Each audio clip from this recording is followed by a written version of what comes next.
Je vous souhaite la bienvenue de la part de notre Dieu.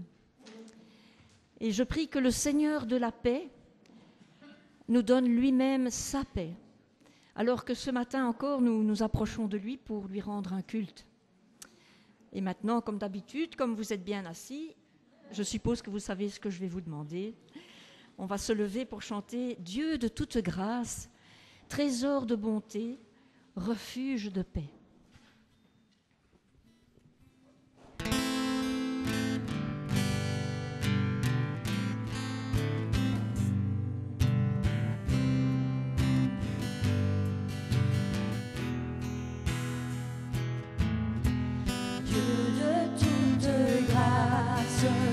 Trésor de bonté, source intarissable d'infini bienfait, tout en moi soupire le jour et la nuit, après ta présence qui comble ma vie, ta fidélité.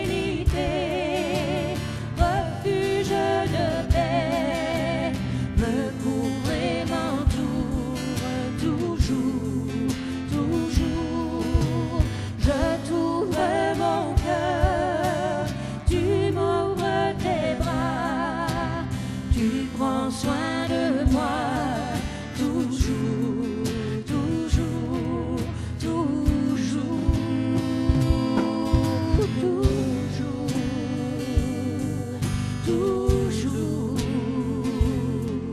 toujours, toujours.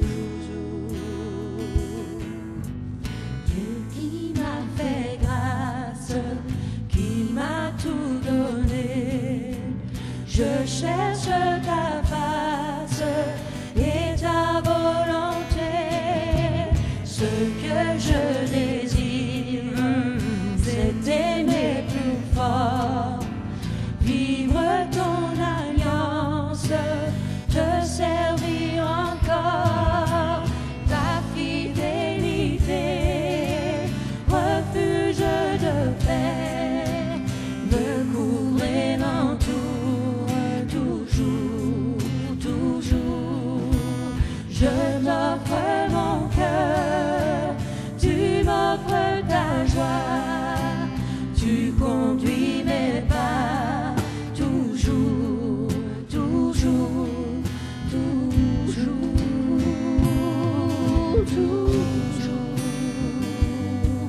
toujours, toujours, toujours.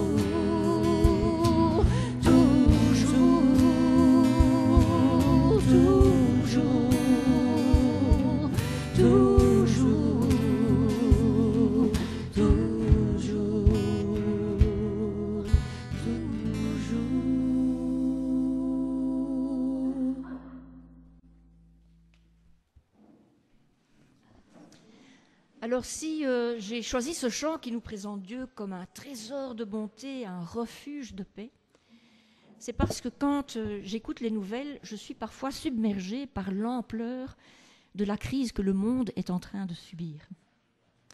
Alors toutes ces idées dissonantes, divergentes, tous ces gens, ces images et ces infochocs, ça finit parfois par, oui je l'avoue, par voler ma paix intérieure. Et que l'on soit adulte, ado ou enfant, eh bien on a tous et toutes dans nos vies des choses, des gens ou des situations qui nous tracassent ou même qui nous angoissent. Pensez chacun, chacune, ne fût-ce qu'un instant, à une circonstance qui vous rend un peu nerveux ou nerveuse. Eh bien, vous voyez cette circonstance dans votre tête ? Eh bien, voici l'encouragement que l'apôtre Paul nous donne à ce sujet. Le Seigneur vient bientôt.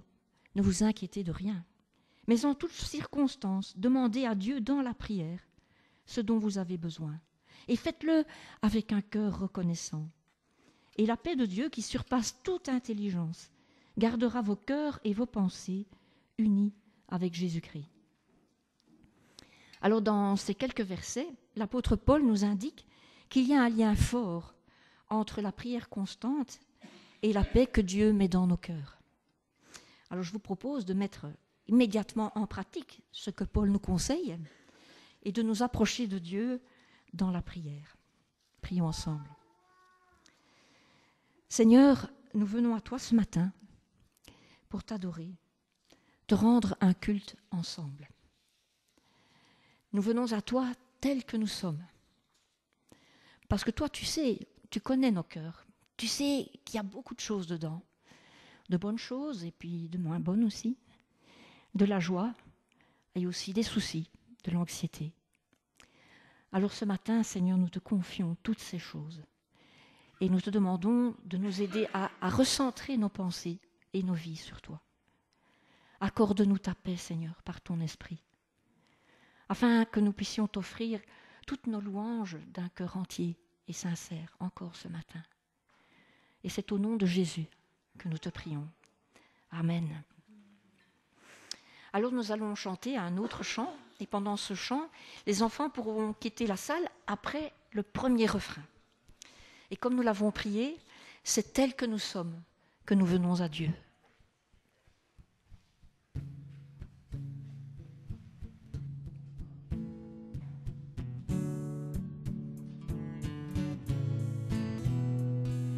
Tel que je suis, Seigneur, je viens près de toi, t'apporter ma vie. Tel que je suis, Seigneur, j'ai besoin de toi pour changer ma vie. Tel que je suis perdue, ma vie n'a plus de saveur. Tel que je suis, je n'en peux plus. Viens transformer ma tristesse en joie. Tu es mon Père, mon Seigneur et mon Dieu. En toi j'espère le salut, le repos. Tu es celui qui a tout donné, sacrifié pour moi.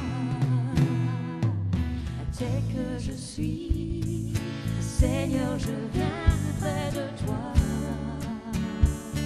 Tu m'offres ta vie, tel que je suis, Seigneur, au pied de ta croix.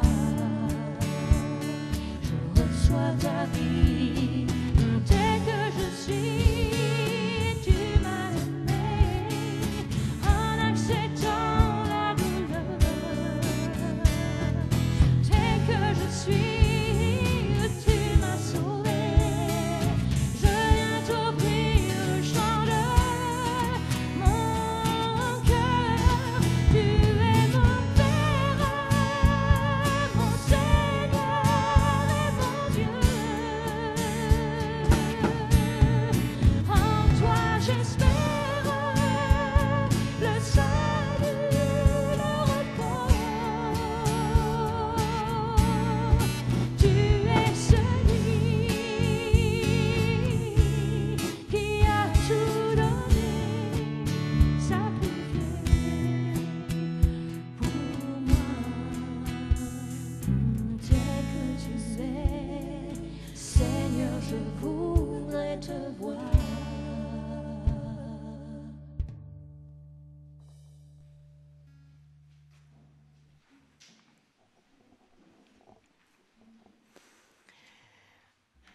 Dans les versets que nous avons lus tout à l'heure et qui s'affichent à nouveau maintenant, oui, il y a un autre lien qui est fait avec la paix, et c'est la reconnaissance.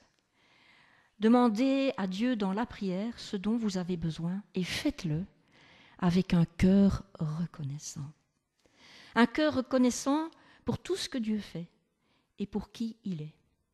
Et je vous en donne un exemple qui est tiré du psaume 33. La personne qui doit lire, elle n'est pas là. Ah bon. Tu m'as fait peur.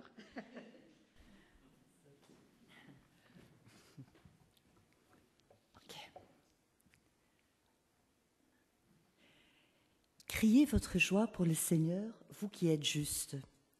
Vous qui menez une vie droite, le louer est votre privilège. Ce que le Seigneur dit est sans détour. Tout ce qu'il fait est solide et sûr. Il aime la justice et le droit.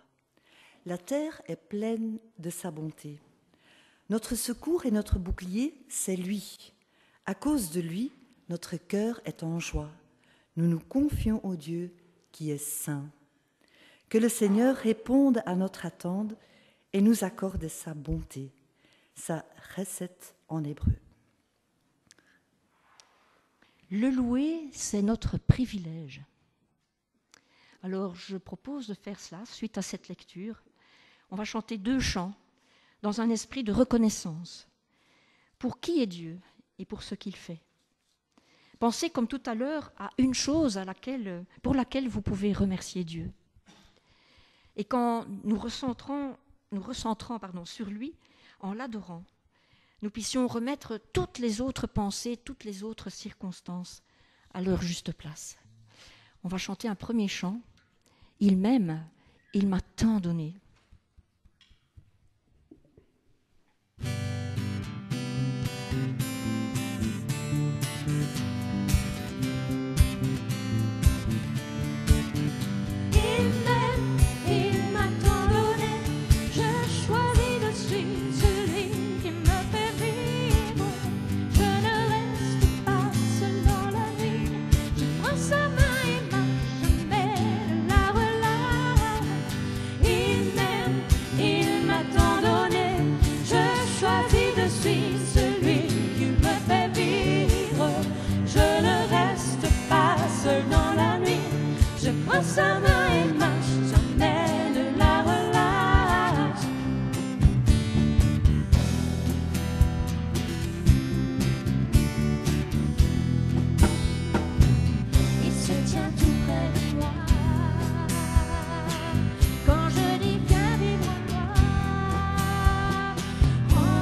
le Seigneur, vous pouvez rester debout si vous voulez, ou vous pouvez vous asseoir.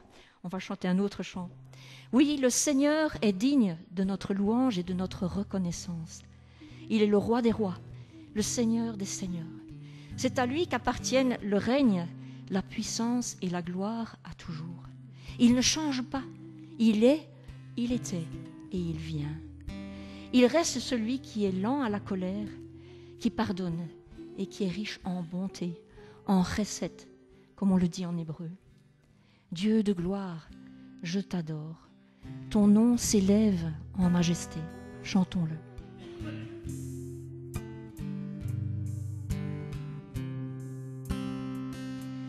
Dieu de gloire, je t'adore.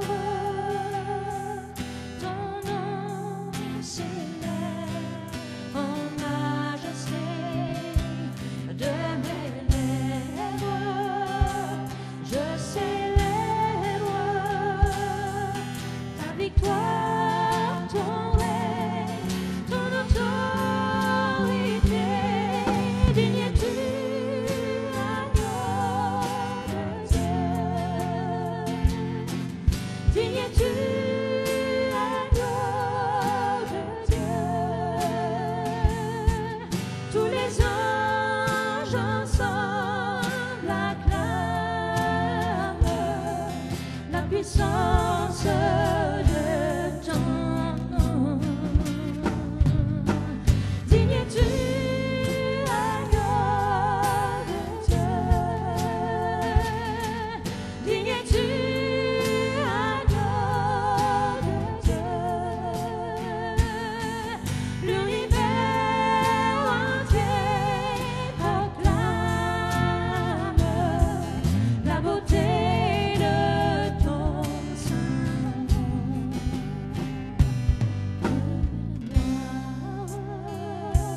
Je t'adore, ton nom s'élève en majesté de mes lèvres. Je célèbre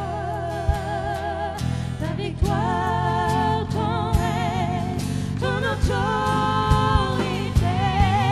Digne es-tu, agneau de Dieu. Digne es-tu, agneau de Dieu. Tous les anges ensemble acclament la puissance de ton nom. Digne es-tu, agneau de Dieu. Digne es-tu, agneau de Dieu. L'univers entier proclame la beauté de ton saint nom. Dieu de gloire, je t'adore. Ton nom s'élève en majesté.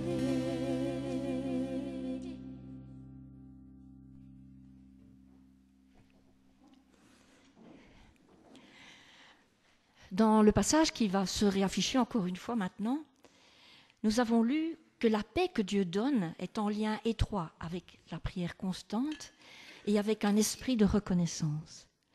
Mais nous y lisons encore également que la paix en Dieu a quelque chose à voir avec notre union avec le Christ. Si vous regardez bien, il est encore écrit « Et la paix de Dieu, qui dépasse toute intelligence, gardera vos cœurs et vos pensées unis avec Jésus-Christ. » Et bien des passages du Nouveau Testament nous expliquent en quoi consiste cette union avec le Christ. Et je vous en propose quelques-uns qui vont être lus maintenant par Carlos.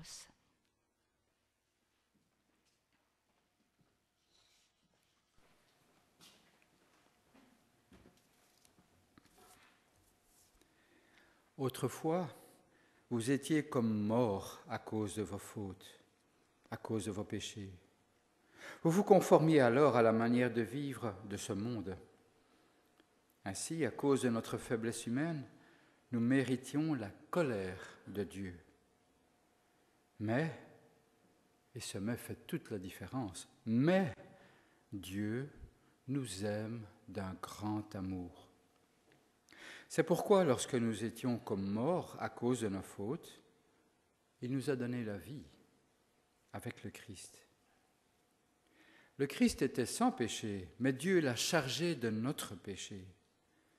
Alors maintenant, par le Christ, unis à lui, Dieu nous a rendus justes. Dieu le fait pour tous ceux qui croient au Christ.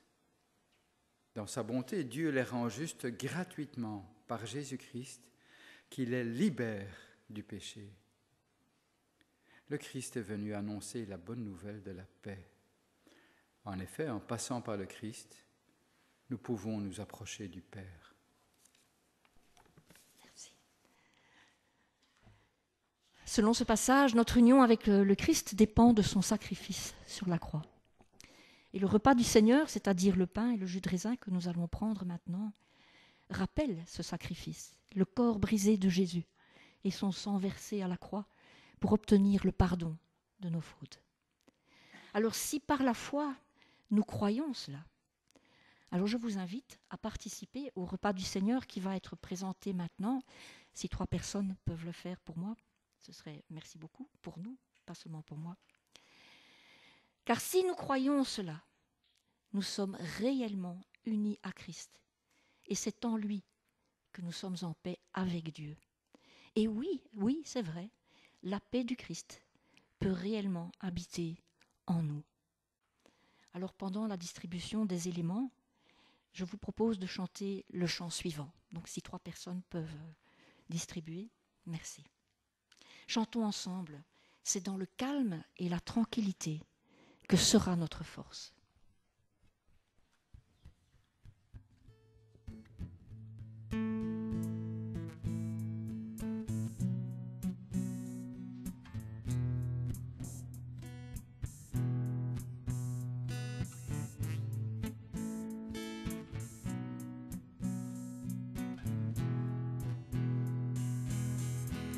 C'est dans le calme et la tranquillité que sera notre force. Et la confiance en ta fidélité sera notre paix. C'est dans le calme et la tranquillité que sera notre force. Et la confiance en ta fidélité sera notre paix. Nous avons tant de peine à croire en tes promesses et à ne pas compter sur nos propres efforts. C'est dans le calme et la tranquillité que sera notre force. Et la confiance en ta fidélité sera notre paix. C'est dans le calme et la tranquillité que sera notre force. Et la confiance en ta fidélité sera notre paix. Car tu attends de nous révéler ta tendresse et de convaincre nos cœurs de ta compassion. C'est dans le calme, la tranquillité que sera notre force. Et la confiance en ta fidélité sera notre paix. C'est dans le calme et la tranquillité que sera notre force.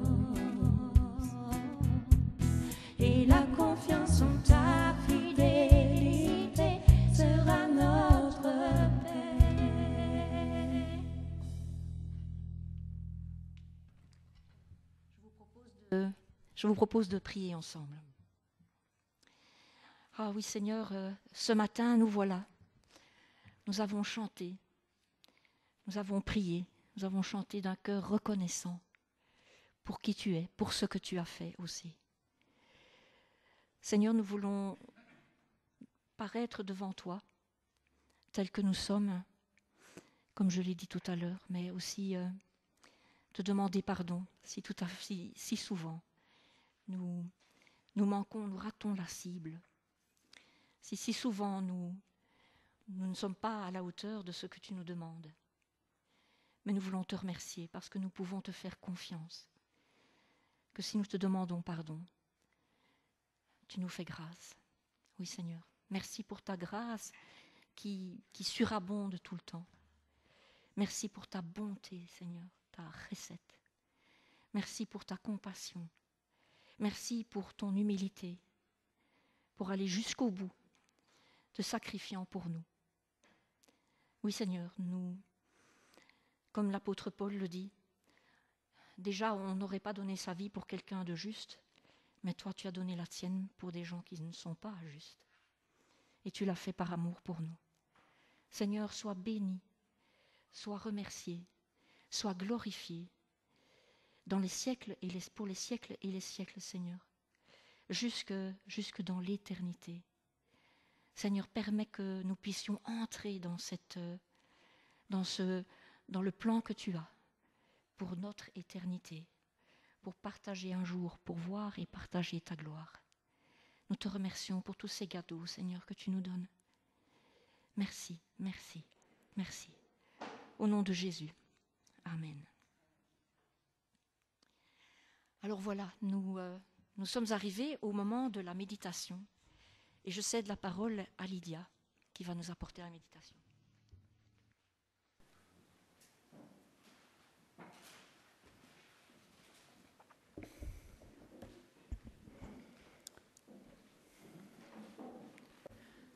Chesed, une histoire d'amour. Nous racontons des histoires parce que les vies humaines ont besoin et méritent d'être racontées. Paul Ricoeur. La valeur de nos vies est inestimable. Nos vies ont besoin d'être racontées, nos vies ont besoin et méritent d'être racontées. En racontant l'histoire de Ruth, c'est comme si un bout de la nôtre est raconté, là où son histoire nous touche, nous remue, nous remet en mouvement, là où nous comptons les traces de la grâce de Dieu après avoir plongé dans la saison Ruth. En racontant l'histoire de Ruth, c'est comme si un bout de l'histoire de Dieu est raconté. Précédemment dans Ruth. De retour à Bethléem, Noémie ma gracieuse et Ruth amie s'installent tant bien que mal, tandis que la saison des moissons bat son plein dans la campagne de Judée. Ruth prend l'initiative de faire le peu qu'elle peut faire. Le dos voûté, elle a glané toute la matinée. Elle n'a fait que de courtes pauses, s'abritant brièvement à l'ombre de la tente installée sur le champ.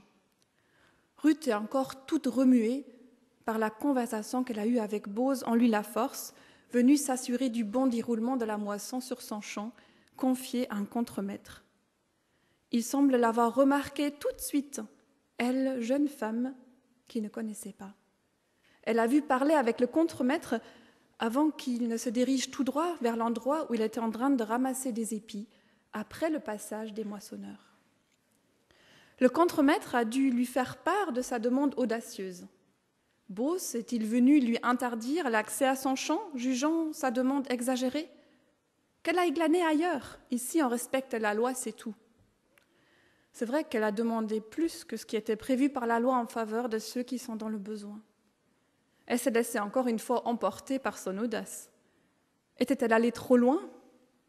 En demandant la permission de glaner entre les gerbes, tout près des moissonneurs, au lieu de glaner après leur passage, elle a mis le doigt sur une réalité douloureuse. Pour ceux qui n'avaient plus rien, le droit de glanage après la moisson ne suffisait pas pour survivre. Quand on part de zéro, comme elle et sa belle-mère, passer après les moissonneurs n'était pas suffisant. Notre Ruth est ancrée dans le réel.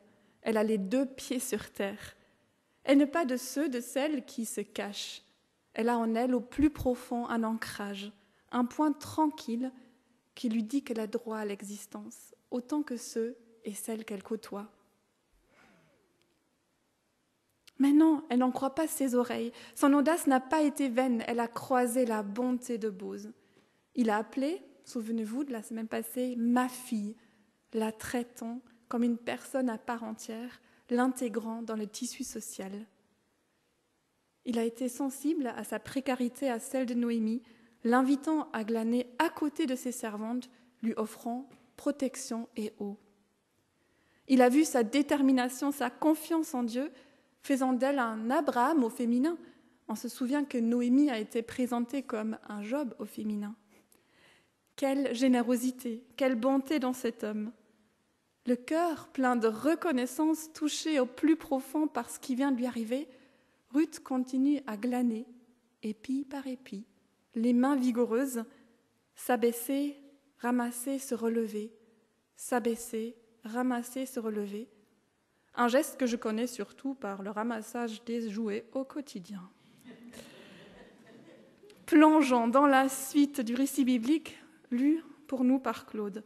Ruth 2, 14 à 23.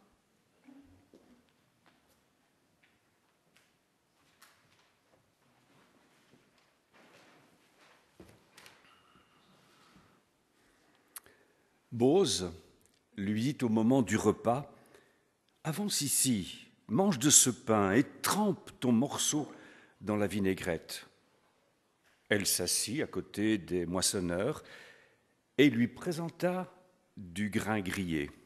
Elle mangea et fut rassasiée, et elle en conserva les restes. Elle se leva pour glaner, et Bose donna cet ordre à ses jeunes serviteurs en disant « Même entre les gerbes, elle glanera, et vous ne lui ferez aucun affront. Et même tirez pour elle des épis hors des gerbes que vous abandonnerez. Elle glanera, n'allez pas la réprimander. » Elle glana dans le champ jusqu'au soir. Elle bâtit ce qu'elle avait glané. Cela fit environ 1 épha d'orge. Elle s'en chargea et vint à la ville. Sa belle-mère vit ce qu'elle avait glané. Elle retira et lui donna ce qu'elle avait gardé en réserve après s'être rassasiée. Sa belle-mère lui dit « Mais où as-tu glané aujourd'hui? Où as-tu travaillé? Que soit béni celui qui t'a reconnu. » Et elle raconta à sa belle-mère auprès de qui elle avait travaillé, et elle lui dit « Le nom de l'homme avec qui j'ai travaillé aujourd'hui s'appelle Bose. » Noémie dit à sa belle-fille « Mais béni soit le Seigneur qui n'a pas abandonné sa bonté avec les vivants et avec les morts. Cet homme est un proche. Il est de ceux qui ont sur nous droit de rachat. » Et Ruth, la Bohémite, dit « Même qu'il m'a dit, avec les jeunes gens qui sont à mon service, tu t'attacheras jusqu'à ce qu'ils aient achevé toute ma moisson. » Noémie dit à Ruth, sa belle-fille, « Le mieux, ma fille, est que tu sortes avec ces jeunes servantes. Si tu allais dans le champ de quelqu'un d'autre, tu risquerais d'être maltraitée. » Elle s'attacha aux jeunes filles de Bose pour glaner jusqu'à ce que soit achevée la moisson des orges et la moisson des blés. Elle demeurait chez sa belle-mère.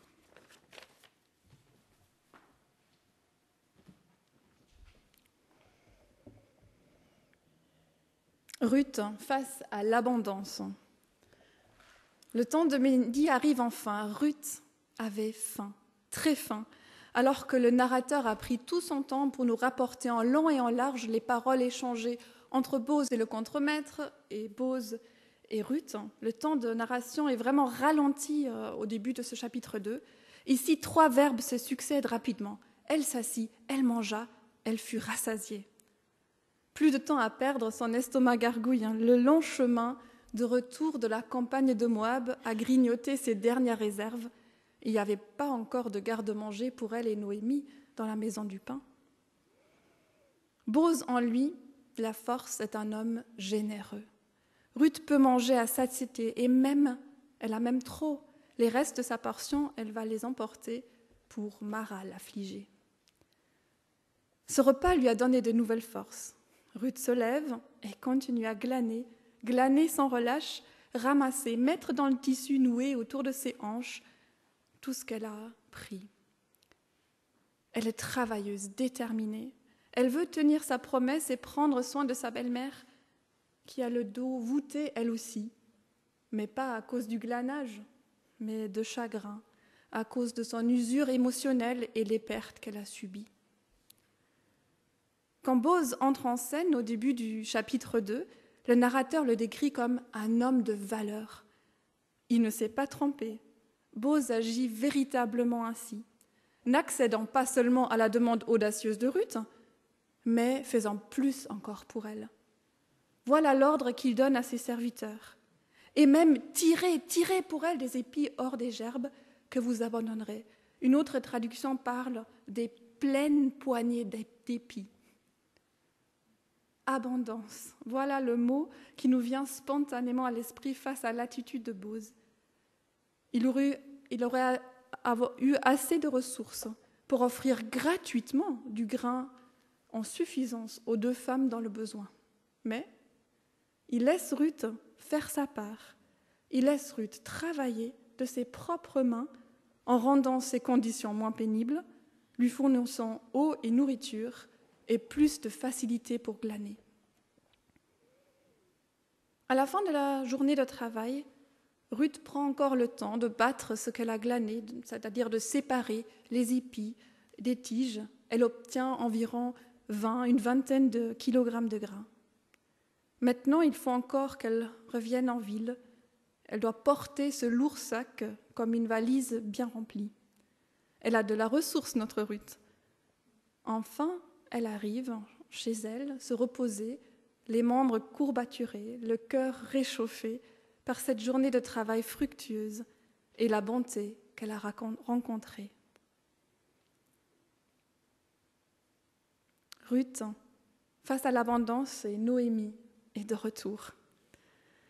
Tôt ce matin, Ruth est partie, les mains vides. Elle revient, les mains chargées de tous ces grains glanés et même d'un reste de repas. La situation de manque commence à se retourner, en tout cas en ce qui concerne la nourriture. Nous nous souvenons que les 2 étaient en manque de nourriture et de descendance quand elles sont arrivées à Bethléem.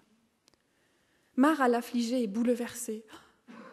Où as-tu glané? Où as-tu travaillé? Elle ne sait plus comment exprimer son étonnement, redoublant sa question, balbutiant presque, comme le dit un commentateur.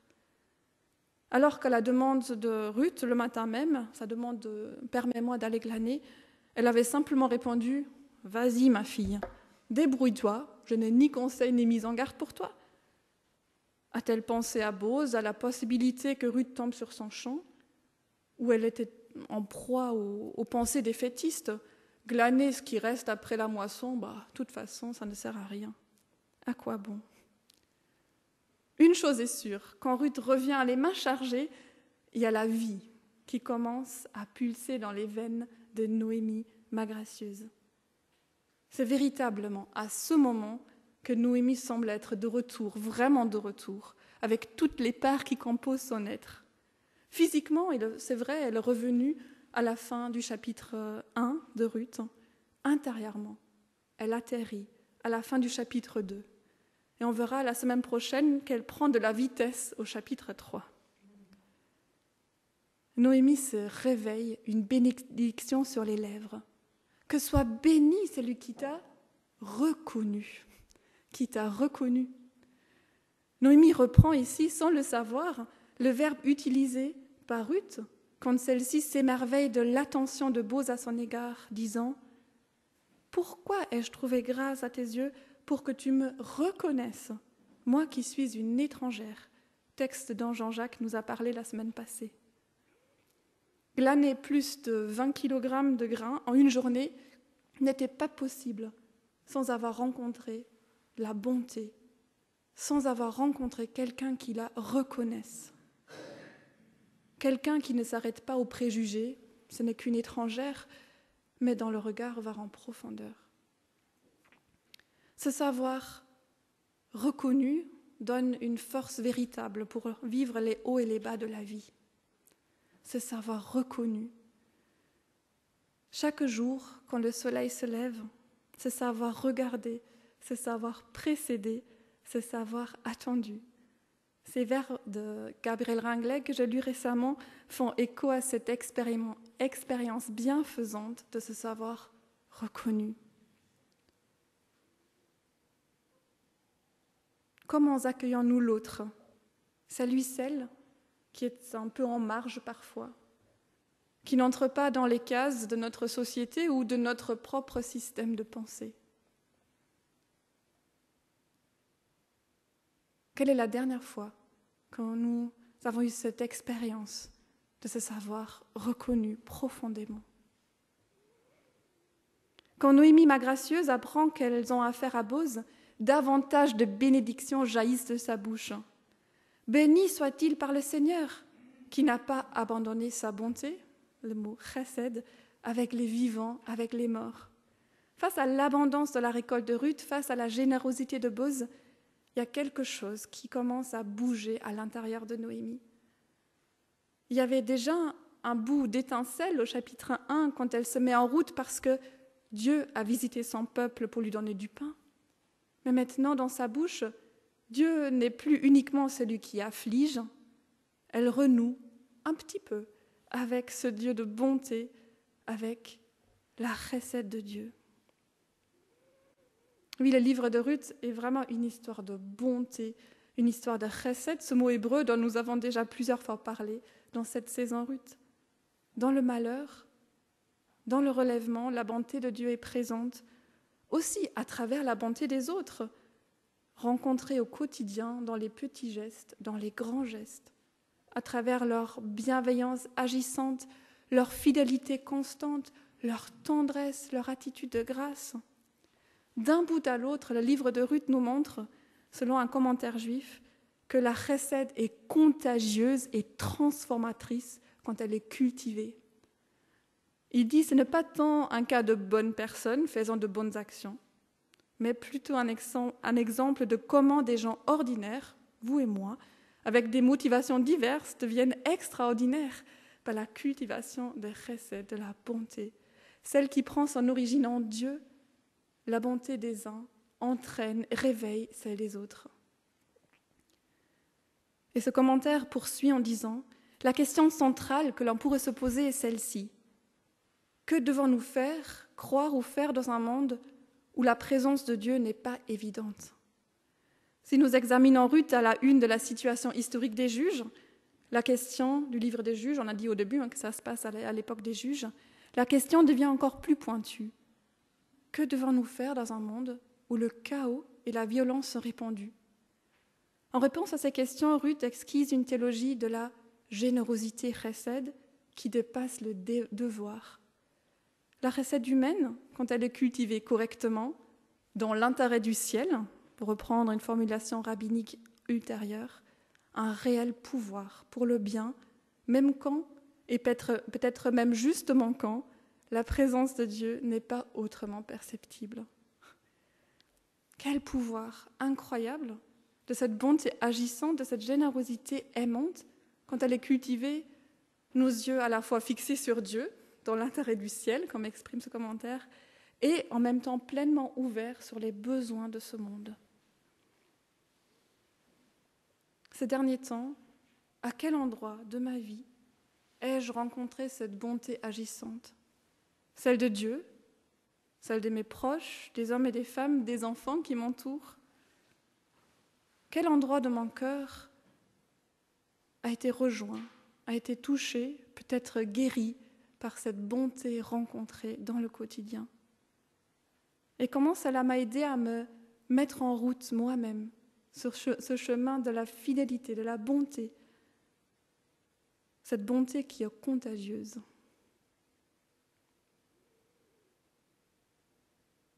Ruth, face à l'abondance, Noémie est en fin de retour, mais elle est où l'histoire d'amour ?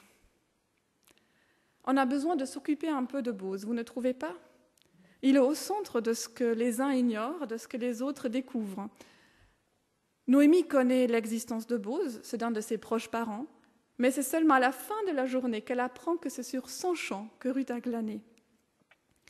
Pendant ce temps, Ruth sait que ce champ est à Bose, mais elle ne connaît pas le lien de parenté entre Bose et sa belle famille. Et en tant que lecteurs, nous savons l'un et l'autre, mais c'est seulement maintenant que nous apprenons en même temps que Ruth que Bose est plus qu'un simple proche, que c'est un Goël, dit le texte. Il est de ceux qui ont sur nous droit de rachat, explique Noémie à Ruth. Mais qu'est-ce que c'est cette histoire, avoir droit de rachat sur quelqu'un?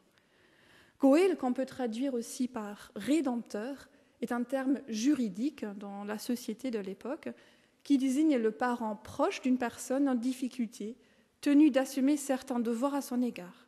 Par exemple, acheter un champ que la personne en difficulté devait vendre pour que le champ reste dans le patrimoine familial, ou alors racheter un membre du clan qui a été réduit en esclavage à cause de sa pauvreté.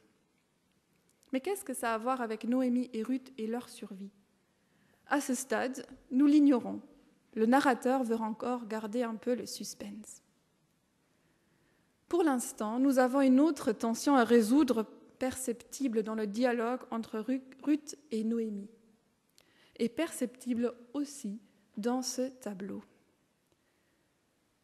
Quand Ruth rapporte à Noémie ce que Bose lui a recommandé, elle dit « Avec les jeunes gens qui sont à mon service, tu t'attacheras jusqu'à ce qu'ils aient achevé toute ma moisson. » Mais ce n'est pas tout à fait ce que Bose lui avait dit. « Ne va pas glaner dans un autre champ, et ainsi tu t'attacheras à mes jeunes servantes. » Déjà, quand le contremaître rapporte à Bose la demande de Ruth, il parle de moissonneur et non pas de servante.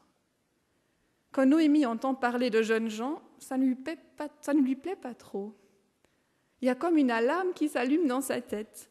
Elle dit « Le mieux, ma fille, c'est que tu sortes avec les jeunes servantes. Si tu allais dans le champ de quelqu'un d'autre, tu risquerais d'être maltraitée. » Ah bon? Alors qu'elle a laissé Ruth partir comme ça, le matin même, sans conseil ni mise en garde, tout d'un coup, elle commence à s'inquiéter. En effet, aller glaner toute seule hors de la ville n'était pas sans danger pour une jeune femme. Mais surtout, pourquoi Ruth persiste à parler de jeunes gens et non pas de servantes? Est-ce pour faire réagir Noémie, pour qu'elle dise clairement qu'elle tient à sa belle-fille? Le verbe « s'attacher à » qu'elle utilise semble dépasser le cadre du travail. Est-ce que Ruth serait prête à quitter Noémie pour s'attacher à un jeune homme? Écrit Mary Holdsworth. Est-ce que Noémie se rend alors compte de ce qu'elle pourrait perdre? Ou est-ce l'inconscient de Ruth qui parle, trahissant quelque chose de son désir profond de s'attacher à un jeune homme? Et Bose insiste-t-il pour que Ruth s'attache aux servantes, pour l'éloigner un peu des serviteurs, non pas uniquement pour la protéger, mais parce qu'il s'intéresse à Ruth un peu plus qu'il voudrait s'avouer? À suivre. Et maintenant, attendre. Ruth suit en effet l'invitation de Bose et le conseil de sa belle-mère et s'attache sagement aux servantes de Bose pour le reste de la moisson. Depuis le début du printemps, Ruth glane jusqu'à la mi-juin, moment où la récolte de blé s'achève en Israël. Ruth et Noémie ont de quoi survivre.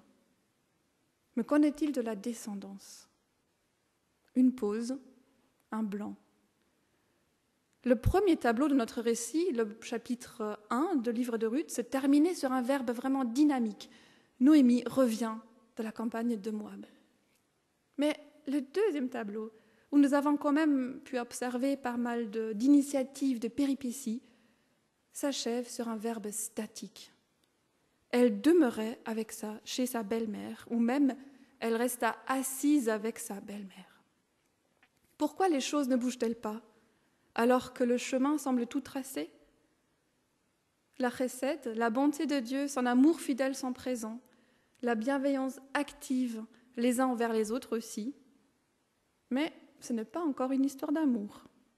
Patience, ça va venir. L'attente commence à être longue Noémie ma gracieuse est de retour. Elle trame une intrigue et pas la moindre. Ce sera pour la semaine prochaine. Merci pour ta bonté, qui ne cesse de courir dans l'histoire de Ruth, de l'un à l'autre, telle une contagion heureuse. Regarder, reconnaître l'autre en profondeur, au-delà des apparences, cadeau inestimable. Je m'entraîne à compter les traces de ta générosité au fil des jours, tremplin pour la cultiver à mon tour. Fais de moi un être de bénédiction en toutes circonstances, pour moi-même, pour mes proches et mes prochains. Chesed, je veux la vivre, moi aussi, aujourd'hui. Amen.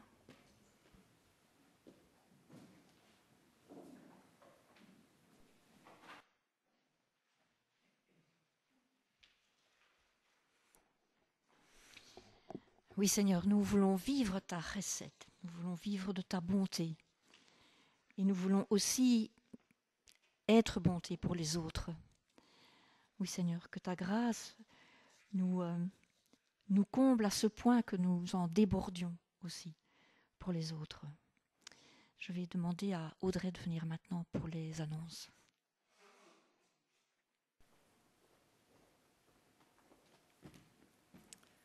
Bonjour à chacun et chacune. Alors cette semaine, c'est notre semaine Jeudi je prie. Donc rendez-vous jeudi sur Zoom à 19h30 pour un moment de communion fraternelle et d'intercession. Nous poursuivons donc notre série sur Ruth et je trouve que c'est une bonne nouvelle. En fait, on va intervertir Ruth Boz et la femme de Proverbe 31 et le Dieu caché. Ce qui est bien parce que comme ça on a la suite plus vite, parce que Lydia, tu as mis un suspense. On est très heureux de t'entendre la semaine prochaine sur le chapitre 3.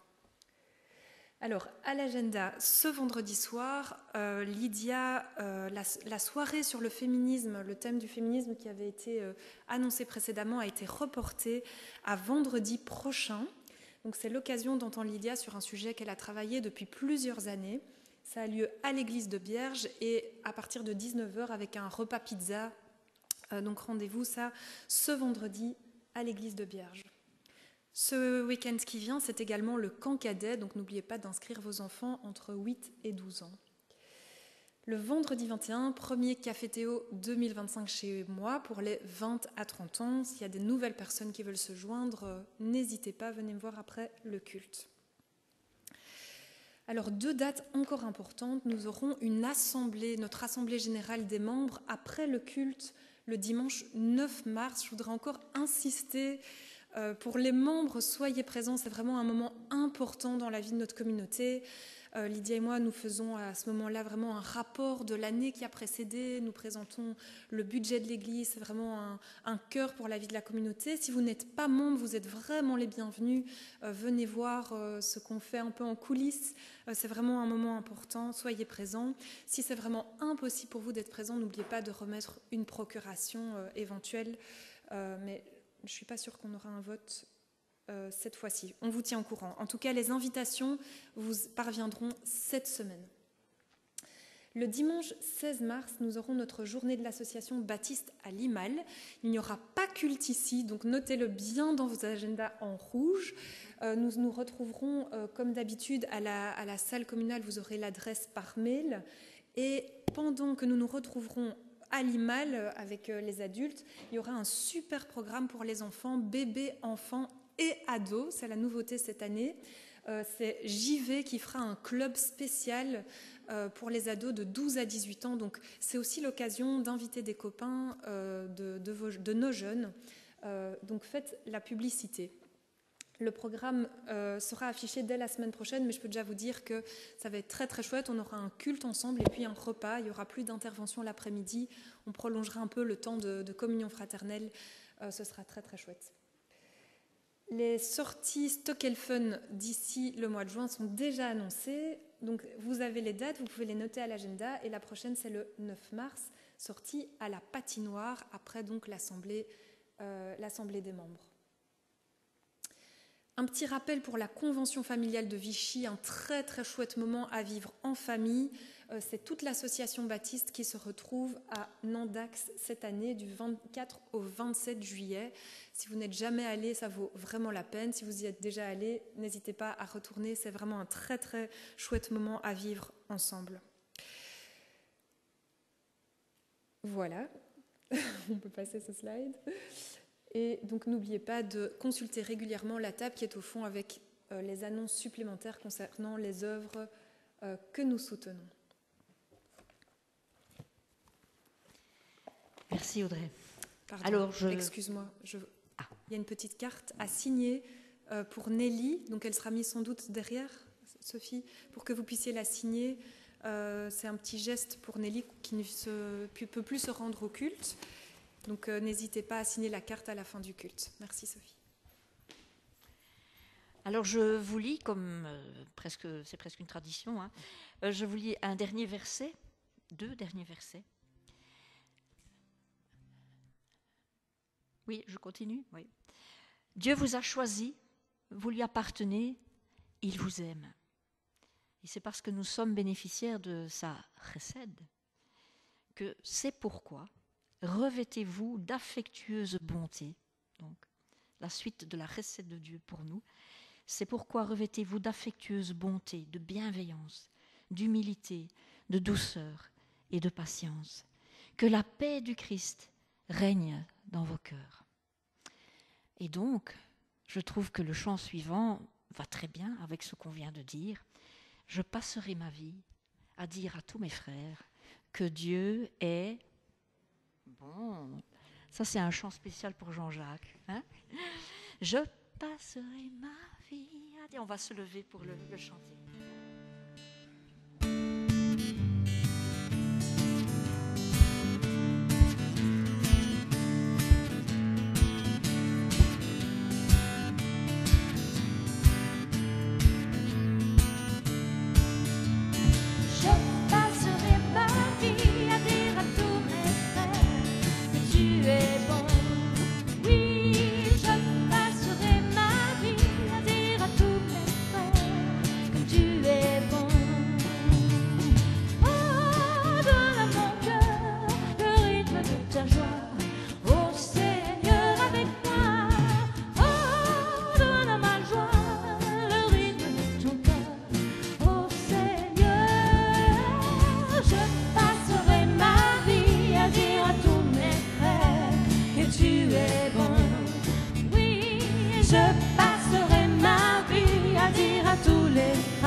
Bon dimanche, bonne semaine et que la recette de Dieu soit avec vous encore cette semaine et pour bien plus longtemps que ça. Bon dimanche.